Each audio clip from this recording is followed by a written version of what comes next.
I wanted to address today this idea that I get asked a lot on the emails and on Twitter and everything of, hey Matt, how do I work specific little areas of my body with body weight training? How do I focus on the upper chest? How do I focus on the lateral deltoid or the anterior or the rear deltoid? How do I focus on, one head of the tricep versus the other head, the inside of the bicep, the outside of the bicep, the lower abs versus the upper abs, and on and on and on, upper traps, lower traps, middle traps, on and on and on and on, these sorts of questions. And I know when people are asking me this question, they're looking for an answer of an exercise that's going to tell them.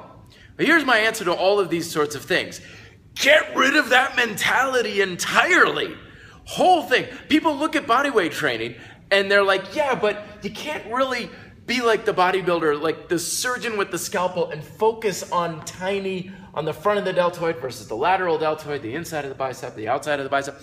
This is one of the bad things about body weight training is you can't really break up the body and focus on certain areas.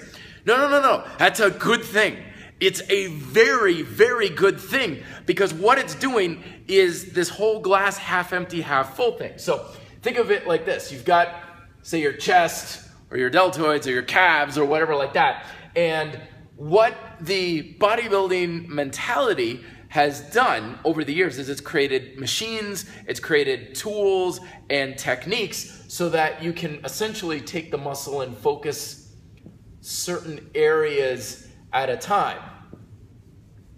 Okay? Now in the sport of bodybuilding, this is important because in the sport of bodybuilding, you are judged on, okay, how is this part of the muscle built in relation to this part of the muscle? And how does that affect the overall general symmetry and the shape and the size of this part of your bicep over this part, and the upper chest to the lower part? Is it in proportion between the two sides? And this, so in the sport of bodybuilding, very important. Not saying that's a terrible thing. Overall health, fitness, muscle building in general, you're never going to care about this. You shouldn't care about this because it's holding you back in so many ways. Because what this does is it creates this idea of what I call fragmented muscular tension. Fragmented muscular tension means we're going to focus on this area. But what that means is we're not focusing on these. Okay, so you're working like the upper chest, but there's less tension here, or here, or here, and so on. And then you have a different exercise to focus on this area, which means that's not turning on. And then you got a muscle exercise and a tool, and all of this is extremely costly. It costs you more time, it costs you more energy, you got to buy equipment for it, you got to have all sorts of these things. And again, if it's important to you, like in bodybuilding, very good. But this is one of the reasons why bodybuilders have chest day and they can spend an hour and a half in the gym doing many different things. But in bodyweight training in particular, we don't need all of this stuff because we don't approach in this way. And this is what chain training is all about. It's like, what do you mean upper chest? What do you mean inner chest, upper chest, lower abs and stuff? Just get the whole damn thing all at once with like 5 moves. I almost got into it the other day. I had a guy the other day who was talking about breaking up the body, isolating. He's like, how many exercises can you break the body up and hit every major muscle group? I was like, oh, this will be fun. I said, 5. And he's like, no. So every muscle group is getting hit and worked. I'm like, 5. He's like, how many do you do? Like, I don't know, 4, 5. Sure, I have a couple of supplemental moves, like some calf raises or hanging and stuff, but for the most part, if you said just do your main moves, like 5. You got push-ups and or dips, pull-ups, squats, leg raises, bridges. That'll hit it all. That'll get it. That will get everything to a large degree. If you know what you're doing and how you're manipulating tension. It's like, no, you're missing something. Something's not hitting. But that's this mentality. It's this glass half empty, Christ, even with this, not even half empty, half full. It's like a quarter full. I say, why in the world are you leaving it half empty?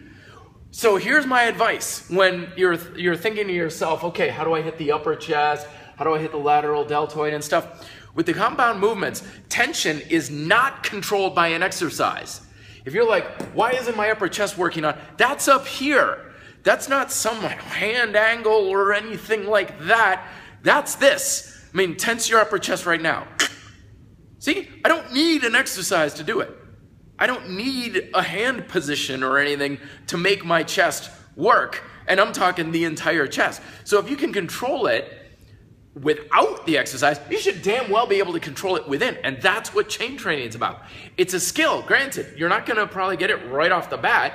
But once you learn how to use the entire muscle itself with the compound movements, pull-ups, push-ups, chest and stuff, you don't need to do all this surgical little like work on this area, then this area, then this area, then that area. That's obsolete stuff. That's inefficient. It's obsolete. You don't need to spend 20 things. That's why people will ask me, what do you do for your back? I'm like, well, pull-ups and some levers.